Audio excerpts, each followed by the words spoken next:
Welcome to What a Creep, the show with Margot Donahue and Sonia Mansfield talking about creeps from the past to the present. This is your quick guide to the biggest creeps, jerks, assholes, and losers, the best of the worst. From two nice ladies who want the world to be a little less creepy.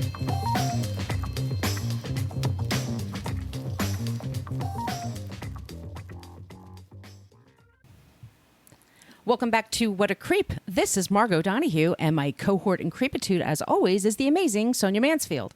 Hey, Sonia. Hee-haw, my friend. Oh, you're breaking things up here. I love it.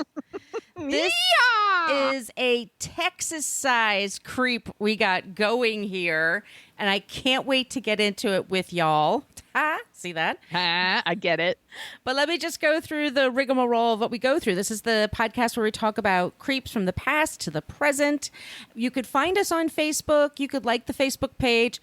You could try to reach out to us that way, but mostly we kind of ignore it. But good luck.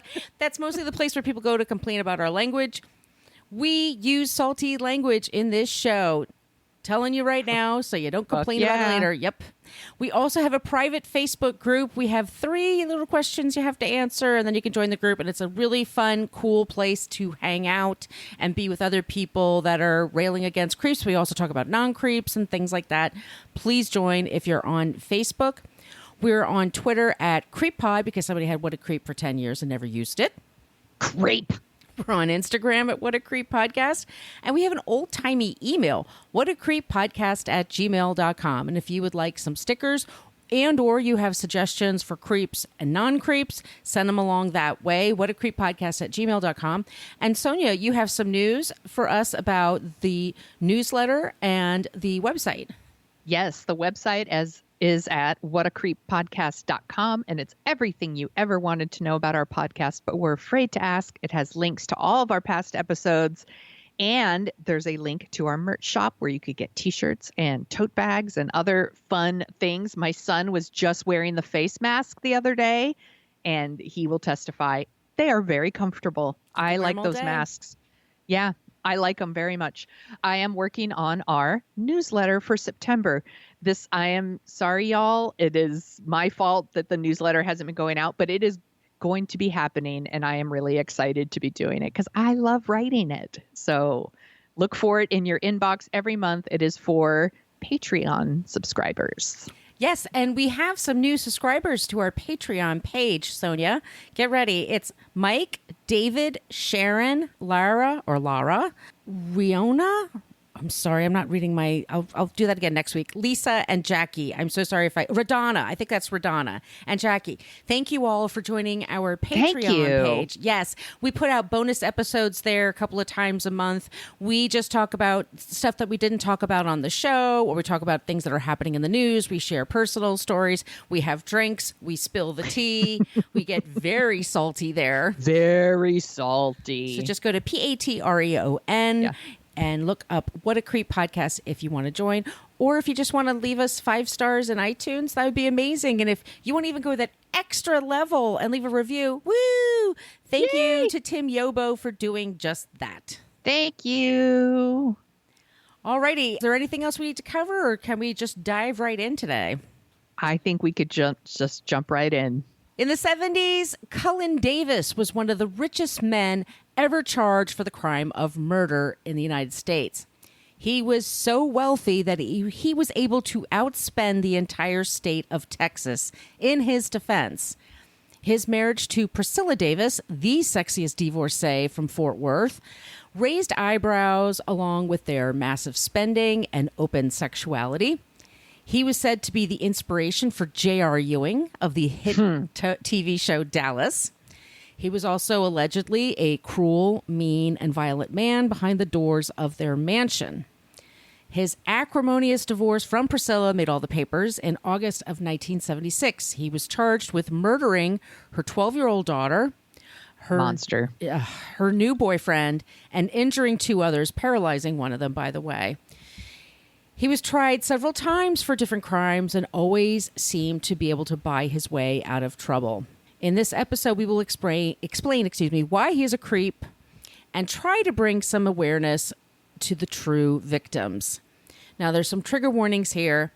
murder, sexual assault, domestic abuse, and animal abuse. I'll give you an extra warning about that one, you guys. Just, forward like a minute or so we got to tell the story. This is what really happened. My sources are the New York Times, Dallas Magazine, 4 articles from the Texas Monthly magazine, the book Texas Tragedy by Greg Brown, American Justice by A&E. I'll put that in the YouTube and the Facebook group. That's available. Texas Justice. Yeah. Starring Heather Locklear, Peter Strauss, and Dennis Franz. Part 1 of that movie is on YouTube as we speak right now. Poor Sonia. She only caught the first half. She has no idea what happened. I don't know what happens, so the ending of this episode will be a surprise to me. No spoilers, you guys. No spoilers. And lastly, CBS News 48 Hours, Season 30, Episode 19, Murder in the Mansion. All right, y'all. I'm going to watch all of those, by the way, after we're done recording. Well, I'll have them in the links. Awesome. Thomas Cullen Davis was born September 22nd, 1933 in Fort Worth. The fucker is still alive, by the way. What? Yeah. Okay. Born to an oil man and known as a hard ass, Kenneth Stinky Davis was a strict dad. Really unfortunate nickname. He wore it with pride. I guess was it Pigpen or is what his name in That's Charlie right. Brown? Yeah. Or he was also in the Grateful Dead. Anyway, he was a strict dad who had very high expectations for his 3 sons. He was a strict boss. He was known to call the men who worked for him boy, even though some of them were veterans of the Korean War. What a dick. Oh, no. Cullen, he had 3 sons. Cullen went by his middle name, and he was the middle child. Cullen married a very proper Christian woman named Sandra Masters in 1962. They went on to have 2 sons and seemed happy enough until one day he caught a glimpse of a 5'2" blonde on the tennis courts at the Fort Worth Country Club. Priscilla Childers was born on the wrong side of the tracks. That's what they say in every single one of those things. It just means she was born poor, by the way. Yes. Which is so shitty. She was born, look, it's not a crime to be born poor, for fuck's sakes. Anyway. I was also born on the wrong side of the tracks. Me too, by the way, yeah. This is, I should say, especially if you're outside this country, in Texas, there's a lot of what they call it old money. I know that's hilarious to people in other worlds because we're talking about 100 years maybe here. Right. But society in Texas is very stratified, and your name is everything. The country clubs you belong to, the people you hang out with, the charities that you're a part of, all of that is very, very important. And just the fact, by the way, Fort Worth versus Dallas, which is supposed to, I know people that there's like a rivalry with that. So I just kind of wanted to put that out there. Priscilla was born 1942 and did not grow up wealthy. She grew up poor. Her mom had married twice, and both men had deserted her. Her family moved between California and Texas, and she had to take care of her 3 siblings when her mom had to work or her mom was having problems. When Priscilla was 15, she was raped by a boyfriend, which caused her to go into a big depression. Mm-hmm. A year later, she married a former Marine. That was when she was 16, and she left him because he was cheating on her. He basically just hey, I got a date, gotta go. Oh my gosh. And she was pregnant at the time. Oh, cool. But she left him. And she moved back home with her mom, and she had her daughter, D-E-E. After that split, Priscilla met used car dealer Jack Wilburn, and she quickly married him. They moved to Fort Worth, where he made a decent living. She did get caught shoplifting in 1961. She stole a $70 sweater and then kind of talked her way out of it. She did post bond and later paid a fine. It's the only thing she's ever been sort of even charged with. They're going to allege a lot of stuff about her in this story, but seriously, that's the one crime that I could find. Right. That she's the police anybody caught her. Okay. After having a son and a daughter with Jack Jr. and Andrea, very important, Andrea, they just started drifting apart. And she got married really young. And then by the time she's 25, 26, she's like, where's my life? Mm-hmm. Where was my youth? And she's sort of itching for a more fun relationship. And they do make enough money that she can belong to the local country club. people kind of make a thing like, oh, he met her in a bar or something. She met her at the country club. Yeah. Ooh la la. The sparks between them apparently were just off the chain. He was very, very confident. Of course, he was wealthy, but he had a lot of confidence, and he just was completely smitten with her. And she was super duper sexy. She had big blonde hair. She always got really deep tans, and she'd wear white so the tan would show off. Yeah. Tiny waist, just wore high heels, a lot of pink. Just a vixen. She was really cute. And Heather Locklear played her in the movie, by the way. I was just going to say, there's a reason they picked Heather Locklear, because she's hot stuff. She was smoking hot. They both say they were separated or on a break from their partners, their spouses. Who knows? But that's what they say. They have an affair. It's heating up. And one day, Jack hires a private detective to follow them, and he finds them in a motel room. In the TV movie, it's like they're naked in bed and they're taking pictures and it's whole thing. In real life, she had like food poisoning and she was in the bathroom and he was just sleeping on the bed. Not very sexy stuff. Not as sexy. No, but Jack's father, Cullen's father, who Stinky, said, look, you got to marry this woman. This is ridiculous. You can't be doing this. Either break it off with her or marry her, but you can't be fooling around with a woman like that. And they did get married. And at first, they had fun. Oh, by the way, Stinky died the day they were married. It just happened that way. They picked that day, and he died. And when they got back from their honeymoon, they found out that Stinky had left Cullen $100 million. Just $100 million in 1969, people. He was, wait for it, stinking rich. I didn't even think of that. Bada bing, bada boom. That was good. Thank you. That's stupid money for 1969, 1970. For sure. And they spent it from day one. Stinky was he's a man that pinched pennies and didn't send the kids to camp. He's like, we got a big ranch. You can go there. He didn't spend a lot of money on clothes. He was just kind of a skinflint. No, because he was stinky. He was stinky. He was just kind of Cullen was like, we're going to spend this like it's going out of style. They bought a private plane. They spent millions, and I do mean millions, in art, furniture, trips, jewels.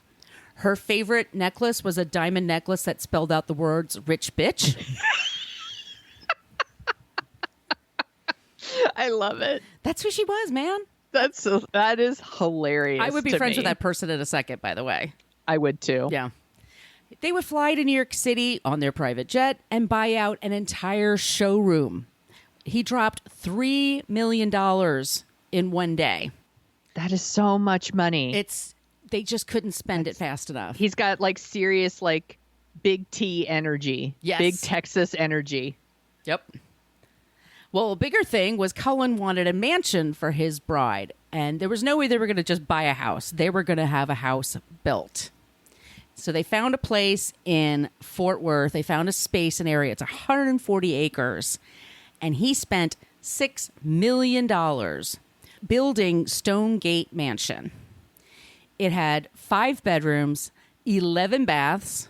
Can you imagine cleaning that? Or heating or cooling that would just be, oh my God. So fascinating. 5 bedrooms, but 11 bathrooms. Yeah, I would thought it'd be reversed. But no, that's exactly, an indoor pool, which must be sweet when it's hot because it gets hot out there. A couple suite that was 2,000 square feet.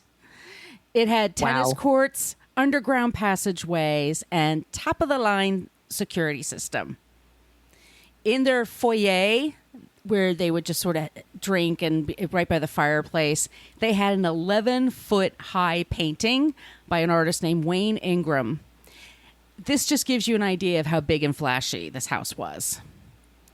On top of all of that, they both were the first in their circle to get serious plastic surgery. Priscilla got silicone breast implants. They were the first seen in Fort Worth. She went to Europe to get it done. Wow. And he got a little mini lift, little facelift. People thought at first they were an odd couple, and then they were like, oh, I get it, because she was an exhibitionist and he was a voyeur. they seemed to go together, like rice and beans. Like, Yeah. She wore mini skirts. She was flamboyant. He loved to watch her walk. He loved to watch people react to her. It was just a big thing for his ego. He didn't get jealous over stuff. Like, he was totally into it. Her favorite color was pink, of course. Of course. They had a skybox at the Dallas Cowboys stadium, and she had it painted all pink. Damn. That's amazing. There's nothing quiet about this woman. No. Which is funny. He never expressed jealousy, but he did not respect her mind. He was very much a male chauvinist. He just wanted her to do what he wanted to do. I'm going to pay you the lifestyle. You just keep your mouth shut and be a showpiece for me. Yeah. Trophy wife. Trophy wife. While on vacation in Mexico, Priscilla said he once propositioned that they join a sex club and have a threesome on stage, but they both backed out of it. His work style went from being very quiet and obedient, keep your head down, do what the boss tells you to do, to being openly defiant of his brothers, and they thought he was spending money recklessly. You think? You think? Pretty soon, 10-year-old Andrea and teenager Dee were living at the house. I couldn't get any intel about Jack Jr. They only focused on the daughters. I don't know if he stayed with his dad or not. This is where the shit gets dark, by the way, so buckle up. Yes.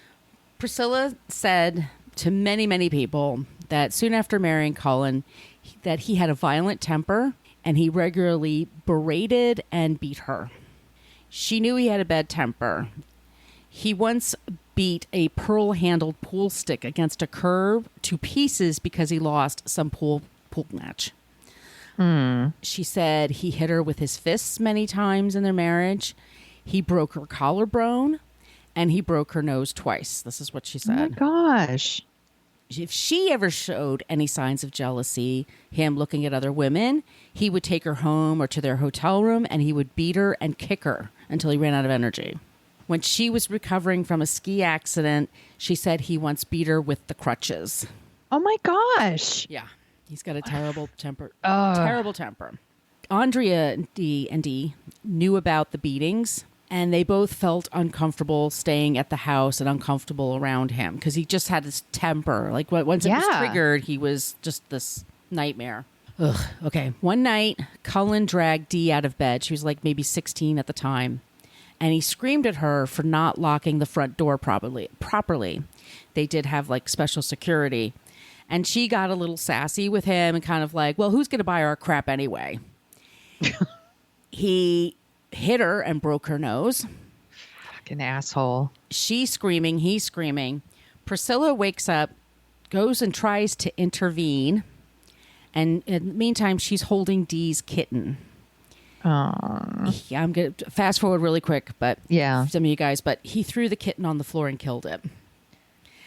Now, in psycho. The A&E documentary, they ask him, did you punch Dee in the face? Did you kill this cat? And he goes, yeah, that's not right. I don't feel good about that. But she was smarting her mouth off at me. So what are you going to do? He admitted it. Yeah, he's a fucking asshole. Yeah. In 1974, she had just had it. They've been married for about 5 years at this point, and they separate, and Cullen moves into a hotel. They both start dating other people. Priscilla fell in love with a former basketball player named Stan Farr, who was 6'9". Damn. She's 5'2". Oh my gosh, that is so tall. Okay. Ridiculously tall. He was a bar owner in Fort Worth. She felt very safe around Stan. Yeah. Because he was big and he was an athlete. He was a big, but everybody says he was a big teddy bear, and he was completely besotted with her. Well, she and Cullen argued about their settlement. She wanted $50 million in the mansion. He didn't want to give her that much, and he wanted to keep the mansion for himself. They were dating their peeps. He was dating a woman named Karen Master, who was also very pretty blonde. They were seen at the country clubs together. They wanted to get married, and he had promised to adopt her sons. This was going to be her second marriage. And at the meantime, Stan and Priscilla moved in together in the mansion. Stan moved into the mansion, and they were planning their future. And here we are. It's the summer of 1976. The divorce is dragging out, and Priscilla was worried that Cullen was going to get violent with her and Stan. She hired bodyguards. She had her security system checked frequently. On August 2nd, 1976, they meet in court, and the judge has Cullen pay more in alimony and also tells him he has to give her over $50,000 in lawyers and expenses for the upkeep of the house. He was not happy about this. Priscilla was psyched, but she was also worried because she was dealing with major health issues. The doctors had found 2 lumps in her left breast, so they had to do lumpectomies. Oh. Yeah. Yeah. That's scary. Assumed he was pissed that he had to pay the money, but he kind of kept close to the vest. Yeah. Priscilla and Stan decided to go out and celebrate that night. Andrea was home alone. She's 12 at this point. But they had a security system in place. And when I was 12, my parents left me alone. It just was a different time. Oh, for sure. You know, we were latchkey kids. Yeah. It's a big, big mansion. There's a huge security system, and she just felt safe. Like, they were like, oh, we're just going to go out for a few hours. What happens next is what makes for this big mystery. In Priscilla's story of the events, and by the way, she has 2 witnesses that back her up, but I'll explain it as I go. They were home by 12:30, and they noticed the security was off. So Stan went in first to investigate the house, and Priscilla then saw a person dressed in all black, wearing a black wig with a gun, and it was Cullen. And she said he looked at her and said hi, and then shot her in the chest. Oh my gosh. Stan hears this and comes running back towards the room. I think it was in the kitchen. Cullen turns around and shoots him 4 times. While he's trying to drag Cullen away, she runs out of the house. And Stan just dies right next to her. Mm-hmm. It happens right next to her. She runs out of the house, and then he follows her. Cullen follows her. And he grabs her arm, and she's like, and she's bleeding, and she's, freaked out. And she says, look, I love you. I've never loved anybody else. Let's talk this out. She's trying to reason with him. Yeah. She doesn't want to be killed. Doesn't want to get killed. And she's thinking in the moment, smart. And he drops her arm, and he goes back into the house. And right then, another car pulls up. And it's Dee's friend, Beverly Bass. Beverly and her boyfriend, Bubba. This is the South. Bubba Gavril. They thought Dee was home, so they were like coming by to say, like, hey, you want to go party? You want to do something? And as they walk into the house, that's when realizes that there's something going on at the mansion. Like, she could tell something's happening. Priscilla's running into the bushes to hide. Cullen shoots Gavril straight on, and he becomes paralyzed. So sad. Shoots at Beverly and Priscilla, and they run for help. And they're knocking on neighbors' doors, and they're saying, Cullen, please, Cullen's going crazy. But Beverly and Priscilla, they're saying, Cullen did this, please call. And the people were like, yeah, I'm not letting you in, because they don't know what's going on, but they call for police and ambulance. I mean, you got to be safe. What Priscilla was wearing was a long, long denim skirt. It went down to her ankle. And what she had done with her skirt is that she pulled it up and wrapped it around her chest like a tourniquet to try to control the bleeding as she's running. And the police first see her, and they don't know what's going on. She's explaining things to them, and then she pulls down her skirt and shows them, and that's when they realize she's bleeding. Oh my gosh. And she was very calm, like, as she's talking to the police. She's like, look, Cullen's trying to kill us. You got to take me to the hospital. You got to find my daughter. I don't know what happened to Andrea. Yeah, I'm sure she was in shock. And she was in shock. And then she's just trying to get in survival mode. I mean, she'd probably been through so much shit in her life. She was just in, he'd freaked out before. She was in. Yeah. So turns out not only was Stan killed that night, but also 12-year-old Andrea. It's fucking monster. He's such an asshole. Psycho. She was found in the basement, and she was shot at point blank range in her chest. That poor kid. Oh. She must have been terrified. Yeah. And she knew it was him too. Yeah. And that's the part that, like, this is awful. Once again, it's Priscilla, it's Beverly, and it's Bubba. They all say to the police, Cullen Davis did this. You need to get Cullen. The following day, very early in the morning, Cullen's brother Ken calls him and says, hey, do you know the police are looking for you? And he tells Cullen, like, yeah, there's been a shooting at the mansion. And Cullen basically said, yeah, I'm going to go back to sleep now. He goes back to sleep, and the cops come by. Karen, his girlfriend. She says that he was with her last night, but I took a sleeping pill, so I don't remember anything. The police allowed Cullen to get dressed, not only get dressed, but put on a suit and jacket and put handcuffs on him, but allowed them to put the handcuffs past the cuff sleeve so that it didn't look like he was wearing handcuffs. They allowed him to look presentable. Yeah, privilege. Privilege. He's the richest person in town. They take him to the police station, and they're told, we're accusing him of killing 2 people and shooting 2 others. And the judge puts a whopping $80,000 bond, which he pays in a check. And they literally send him home. has, yeah, right? He like has It's that money chump on change. him. I know. It's chump change. It's nothing. Now, what happens next in the courts is the stuff of legend. He hires a defense attorney. His name is Racehorse Haynes. Stephen, I think it's Racehorse Haynes. It's like everybody just calls him Racehorse Haynes. He was a defense attorney, and his whole thing was, I don't care if they're guilty or not. You pay me enough, and my job is to just go in front of a jury and present your case. I hate these people.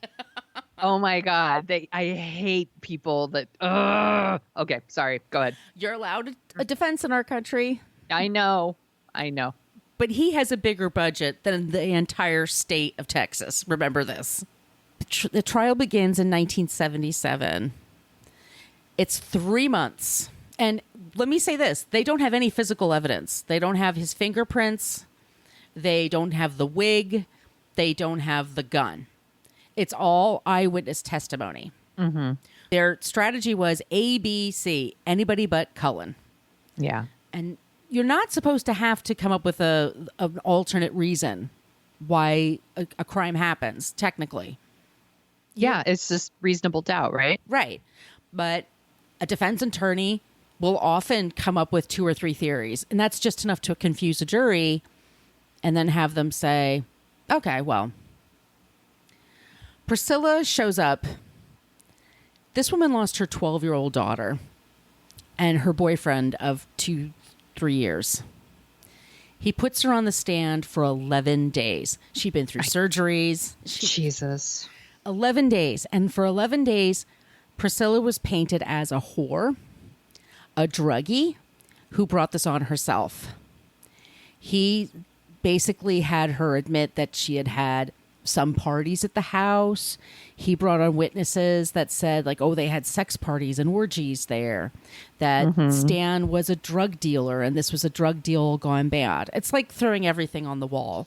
Yeah. Imagine losing your child and then sitting on the stand and basically let them paint a picture of the things you did that made this happen. She said that her daughter's name was barely mentioned the entire trial. That's which is the most fucked up thing. Like, she's like, I can take it, but, you know, you should at least think of my daughter. She was just a kid. One time she showed up in court in a pink suede suit, and she was mocked for wearing suede in the summer. This is just the shit she had to put up with. And the idea was that, well, if she lies about the parties and the drugs, she's also probably be lying about this. That's the whole thinking that, you know, this is how you confuse a jury. Cullen's lawyers held regular press conferences. And by the end of the trial, he was so famous because this was on the nightly news. It made national news. He was signing autographs by the front door of the courtroom. People are fucked up. The judge did not stop this. The district attorney tried to get them to stop signing autographs, and they didn't stop it. The defense claimed that Stan was the real target and that the rest was just a mistake. And because there's no physical evidence of Cullen doing it, and because Racehorse Haynes besmirched her character to the point that people were like, I don't even care what happens to her. I just find her. This is, 40, 50 years ago, you have to think. And this is in the South, very proper place. Like, this woman acting like a floozy is just, it's not going to win people over. It's a reason to judge a person. Yeah. And no physical evidence of Cullen doing it. So the jury only took 4 hours to deliberate, and they let him off. It's such bullshit. Years later, the DA found out that one of his investigators on the case was on the take for racehorse. So he was finding out information. Right. Not surprising. Not surprising that happens. You can't trust a guy named Racehorse? Damn.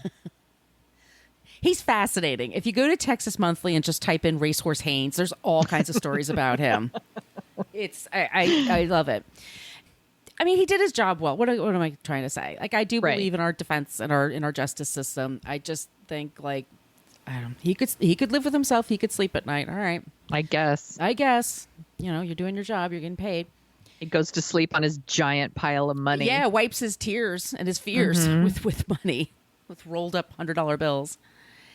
In 1978, Cullen was arrested again. This time for hiring an assassin to kill Priscilla and the judge overseeing their divorce. This time, the police department's like, all right, we're going to work with the FBI and we're going to do this by the book and we're going to record everything and we're going to get him. The undercover cop taped everything. He posed as an assassin, as a killer. Went to Cullen, recorded him saying, yeah, I want you to kill Priscilla. I want you to kill this person and that person. They took a judge, one of the people that was on his list. That judge posed with a T-shirt and with some ketchup packets exploded on the back of him to look like blood in the trunk of his car. And they showed this picture to Cullen's like, look, we took out the judge today.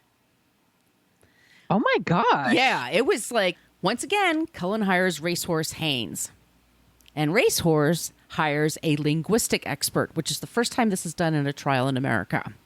The linguistic expert takes that tape and, God damn it, he plays it for the jury. And it's like, this shows you that he actually wasn't involved. This shows you that he didn't know what was going to happen. He was just going along with this guy just to, I don't know, but he didn't order these deaths. He didn't order anything. This is not proof of anything. And this time people are like, And the first time that they went to court with this, it was a hung jury. But the second time, he was acquitted. Oh my God. People don't even trust their own ears. Yes. Cool. Yeah. All right. Awesome. In 1979, he married Karen and he adopted her 2 sons. By the way, they said he's a great guy. He's not violent. We've never had a problem with him. I don't question that. I think somebody can have a completely different relationship with one person and versus another one. Yeah, absolutely. And I'd say maybe he's like 10 years after all that. He's mellowed out a bit. Who knows? He won back the mansion. Wow. From Priscilla. And he got a divorce decree that he only had to pay $3 million for the divorce. Like, that was her payout. She wanted 50. Yeah. $3 million is nothing to sneeze at, but she was like, fuck it, fine. I'll just figure out a way to live on this. Yeah, and she probably just wants that monster out of her life. Yeah, she wants it over with. I mean, look how much she lost. I know. That's so sad. Yeah. Cullen lost his fortune in the 80s. It was to recessions and bad investments. Yes. And the oil business tanked in the 80s. Like, all those people that thought they were going to make money forever from it. Mm-hmm. At one point, he and Karen became born-again Christian. Now, before they were leaving before I told you he had millions and millions of pieces of artwork in his house. And it was like jade sculptures and portraits and all kinds of things. He and Karen became born-again Christians and decided that all that stuff was for pagans. Oh. So they got rid of that artwork, all of it, by burning it on their lawn. Oh. He didn't sell it. He didn't donate it to the museum because he thought it just needed to be destroyed. That's lame. It's bananas. That's weird. That doesn't even sound like the same person because he was so greedy. Yeah, no, he completely changed. Apparently, he and Karen lived a much smaller life. They lived in a little town near Fort Worth. He started selling lotions and creams and things like that. He just did that for a living. He's 87 now. Priscilla. That is weird. This is not where I thought this story was going. He completely, but every few years people do interviews of him and they'll say things like, well, you're a born again Christian. Shouldn't you confess? And he's like, nah, I'm good. I don't have to confess anything. Nah. Why would he do that? He's not going to do that. He's like, no, that's not how it works. I'm not going to do that. He's not going to do that. 87. He's still alive. Jeez. Priscilla's Life's unfair. Oh, wait till you hear. Priscilla's daughter, Dee, she had a hard time with drugs after losing her sister and her all that happened. Yeah. She was serving time in jail and found out she was pregnant. Priscilla took care of the baby 5 days after she was born and raised her granddaughter. Oh. She gave her granddaughter her name, so Priscilla raised Priscilla. Very soon after she was born, this is the 80s, let's talk about here, but it turns out the baby was biracial and very dark-skinned, which nobody knew she had a black boyfriend, basically. Right. It was a big deal at the time. People were making comments. And when baby Priscilla grew up a little bit, she went to her mom and said, "Am I black?" And she told her, "You can be anything you want to be." That was her answer. I don't see color. No, exactly. But, what are you going to do? Yeah. She had some hard times in the end. She went through the money. She lived in a 1-bedroom apartment in Dallas. She often hung out in nightclubs that were gay nightclubs. Like, the gays loved her. They believed her story. She felt safe and comfortable around them. These were men she could feel like she could be herself around, and she's going to be okay. When asked if she would ever remarry, she would say, "I'm like the Statue of Liberty. No one wants to pay the upkeep, but everyone wants to say they were there." I think it's funny. They've been there. Sadly, in 2001, she died from breast cancer at the age of 59. Dang, that's young. Stan Farr's children filed a suit against Cullen, and they won. And they won $250,000. He didn't pay it. They had to go back and try to get it from him again, and he had filed for bankruptcy. So they got no money. They didn't get any money, even though they had a civil judgment. And he just like, I'm not paying that. Such a dick. He is. Priscilla's son, Jack Wilburn Jr., he died of a drug overdose at 47. Aww. He was found on a park bench in Arlington, Texas, and they didn't know who he was for 6 months. Oh, my gosh. They had been buried, and then Dee had found out about it, and then she gave him a proper burial. Ugh. In 2016, Cullen's wife, Karen, died. Due to natural causes, it looks like it was organ failure. Oh, okay. Dee Davis died in a car accident last June. She was 61. Gosh. I know. All these people. I know. They were so broken after what happened. Yeah. That's so sad for them.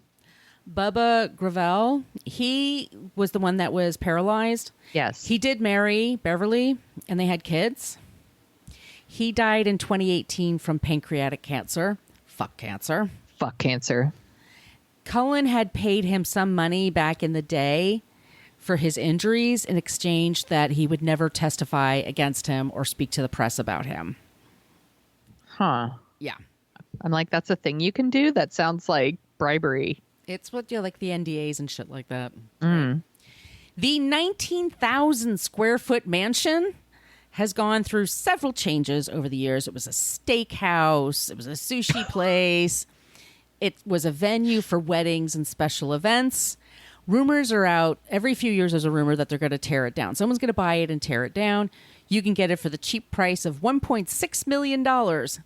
Once again, he paid $6 million for it 50 years ago. I don't want to get married where this fucking asshole murdered people. People are weird. People are weird. That's our creep this week, Sonia. Cullen Davis. What a good job, Margot. Thank you. What a fucking creep. Yeah. Such an asshole. If he did nothing but hurt that cat, that's enough for me. Seriously, I agree. But he didn't. What a dick. I feel really bad for that poor girl. Yeah. Everybody involved. And I need to watch part 2. I know. See if it's on DVD, baby. It'll be worth it. Yeah, maybe. I'll look it up. I have a different kind of not a creep for us. So I was thinking about Texas, and Texas has been dealing with a lot, like everybody, right? But the state in particular was hit with like a massive storm earlier this year that knocked out their power. 210 people died because of that storm. I mean, some people literally froze to death while some of their leaders, like Senator Ted Cruz, were like getting on planes to Cancun. And then they start to recover from that. And now they're being hit with like massive heat waves. And they're being asked not to use their air conditioners for fear that it'll knock out power. And they've got this governor who's also like against mask mandates. COVID is burning through that state. And by the way, he has COVID, but he's still like, yeah, don't wear masks. He's a real piece of work. So I thought maybe it would be good to share some links on how we can help the people of Texas with some stuff. I love that. And I'm going to we're going to put all the links in the show notes. So you could donate to any like Texas Food Bank, or there's another organization. It's called Feeding Texas. It's just a hunger relief organization. It works with like 21 food banks throughout Texas, and they're feeding like over 5 million Texans annually. There are these mutual aid groups. So it's like Mutual Aid Houston, Austin Mutual Aid, and Feed the People Dallas. And they provide shelter and food and other supplies to families in need. I also wanted to say animals need help too. So there's Austin Pets Alive. It's a nonprofit shelter. They are always looking for donations and supplies so that they can keep the animals safe during this crazy weather, whether it's like super hot or super cold. There's a Facebook group for that too. I'll put that link in there. And then there's also the Austin Area Urban League, and it's a civil rights organization. And they also provide a lot of residents with emergency shelter and food and clothing and other supplies. And Texas is also facing really strong anti-voting rights laws. If you want to donate to Democratic candidates, there's a very strong working its way through Texas right now that would make it really hard for people to vote. It's unconstitutional, I think. A Democratic member of Congress there would not approve these things. So maybe if you want to, donate to like Act Blue and things like that, you could do that too. But I think these are great ways to help Texas. Sonia, I love that. I love it when we have action items. What you do is you could either just go to whatacreeppodcast.com and find this episode. The links will be there. They'll be in the Facebook group for the post. They're also on, if you're listening on your phone, you just swipe the artwork and you should be able to go to the links there. Yeah. I think that's how it works. But yeah, they'll be in our show notes. So thank you so much for doing that. Of course, I'm going to go donate to the Austin Pets Alive organization after we are done recording. That's our show this week. And if you like the sound of our voices, and why the hell not? We're awesome. We also co-host a show called Dorking Out. Sonia, what are we going to be dorking out about this week? In September, Margot and I are actually going to meet in person in Chicago. So we're going to be watching a whole bunch of Chicago movies in September. And we're going to start with The Fugitive. Yay! And I haven't seen The Fugitive in a while. I know it's like one of Margot's faves, and she's seen it a lot. So I think we're going to have a really good conversation about it. I'm excited. I love me some Harrison Ford. Who doesn't? So much. One of my forever crushes. So I'm really looking forward to that one. It's going to be good. That's called Dorking Out. You can follow us on all of our social media channels. We love it when you use the gif of Annie Potts in Ghostbusters saying we got one when you have a suggestion for a creep or a non-creep, or come up with something on your own that's clever. We love that too. When you guys just think of something we never thought of or show us something we've never seen before. It's exciting. And Sonia, where can they find you? You can find me at thesoniashow.com and The Sonia Show on Twitter and Instagram and TikTok, where I mainly make videos about my dogs. And where can people find you, Margot? You can find me on social media at Brooklyn Fitchick, mostly for Twitter and Instagram. My site is brooklynfitchick.com. In the meantime, everybody, drink water, put on sunscreen, sit by a fan or an air conditioner if you can. And don't be a creep. Creep! Thank you for listening to us talk about creeps. You can follow us at What a Creep Podcast on Facebook, Twitter, and Instagram. But don't follow us too closely. You can email us your creepy stories at whatacreeppodcast@gmail.com. But please keep your dick pics to yourself.